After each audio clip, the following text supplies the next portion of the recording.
Hello students, in previous video we had studied Griffith's transforming principle, where we studied that Frederick Griffith worked on two different strains of Streptococcus pneumoniae. He injected R and S strain separately into mice. क्या results मिले थे Frederick Griffith को? Finally उनका conclusion था कि माइस पे जो भी डाले हैं उसमें से heat killed S strain, something from heat killed S strain has transformed R into S. Okay, something from heat killed S strain has transformed R strain into S strain. जब क्योंकि दोनों को साथ में डालने से माइस की डेथ हो गई और हमने डाइड माइस में से एस स्ट्रेन निकाले थे.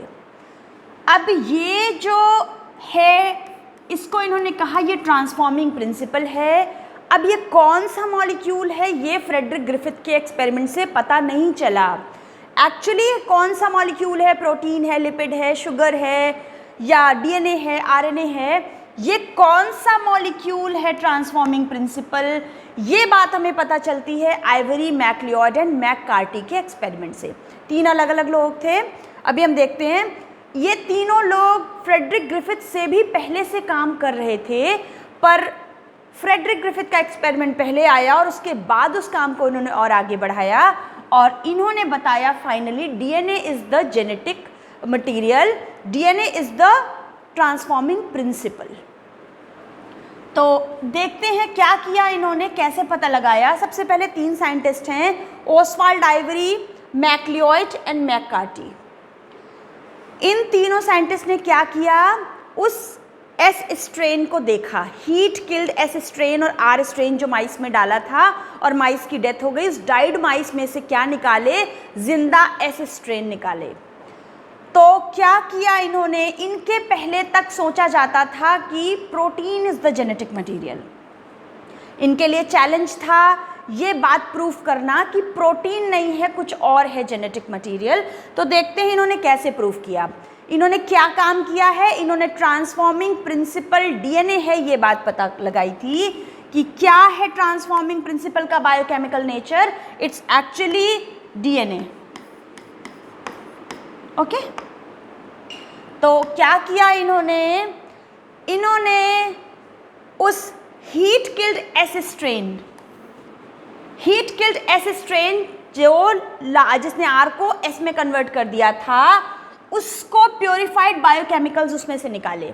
ठीक है, उसमें से प्योरीफाइड बायोकेमिकल्स निकाल ले, carbohydrate, lipid, protein, RNA, DNA, सारी जितने बायोकेमिकल्स पॉसिबल हैं जो हम पढ़ चुके हैं बायोमोलिक्यूल्स चैप्टर में +1 में, वो इन्होंने आइसोलेट कर लिए, निकाल लिए प्योरीफाइड फॉर्म में. उसके बाद इन्होंने क्या किया, इसके बाद इन्होंने क्या किया, जो एस स्ट्रेन का एक्सट्रैक्ट निकाला है, चाहे वो शुगर हो, लिपिड हो, आरएनए हो, डीएनए, प्रोटीन, कुछ भी, इसको उन्होंने डिस्ट्रॉय किया किसी तरीके से और रिजल्ट देखा कि ट्रांसफॉर्मिंग प्रिंसिपल पे फ़र्क आ रहा है कि नहीं, ट्रांसफॉर्मेशन की प्रोसेस पे फ़र्क आ रहा है कि नहीं. जब इन्होंने पॉलीसेक्राइड यानी शुगर को डिस्ट्रॉय किया तो ट्रांसफॉर्मेशन की प्रोसेस में कोई चेंज नहीं आया, वो एज इट इज़ हुई. लिपिड डालने पे, लिपिड को डिस्ट्रॉय करने पे भी ट्रांसफॉर्मेशन की प्रोसेस एज इट इज़ हुई, आर वाला एस में कन्वर्ट हो गया, माइस मर गया. आरएनए डिस्ट्रॉय करने पर भी ट्रांसफॉर्मेशन की प्रोसेस नहीं रुकी, प्रोटीन डालने पर भी नहीं रुकी.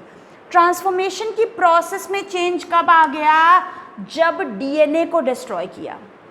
जब डीएनए को डिस्ट्रॉय किया किसी तरह से, हम देखेंगे किस तरह डिस्ट्रॉय किया अगली स्लाइड में. सिर्फ इतना समझ लो कि डीएनए को डिस्ट्रॉय करने पे ट्रांसफॉर्मेशन की प्रोसेस रुक गई.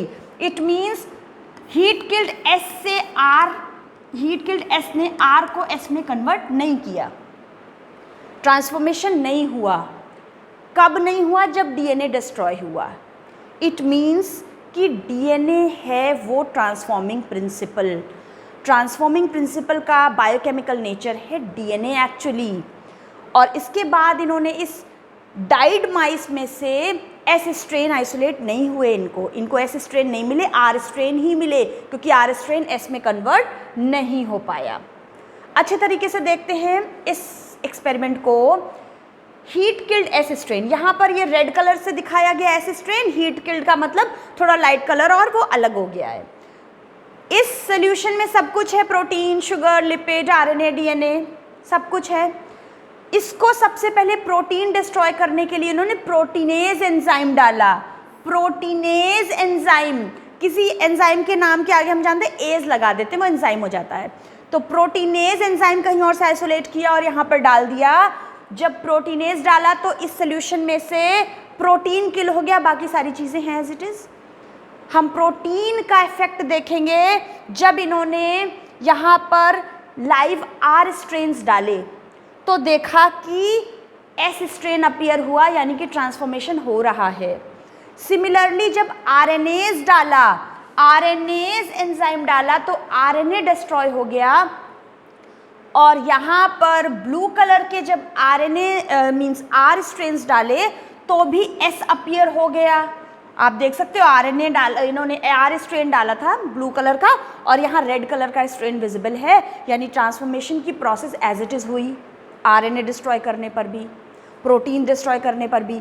पर जब इन्होंने डीएनए को डिस्ट्रॉय किया डीएनएज एंजाइम से, डीएनएज एंजाइम से किल किया डीएनए को, तो ट्रांसफॉर्मेशन की प्रोसेस नहीं हुई, इनहिबिट हो गई ट्रांसफॉर्मेशन की प्रोसेस डीएनए को डिस्ट्रॉय करते ही। मीन्स यहाँ आर स्ट्रेन डालने पर इन्हें आर ही मिले, एस में कन्वर्ट नहीं हुआ। डीएनएज और डीएनएज दो वर्ड हैं। डीएनए के बहुत सारे मॉलिक्यूल्स हैं डीएनएज, और दूसरा वर्ड है डीएनएज।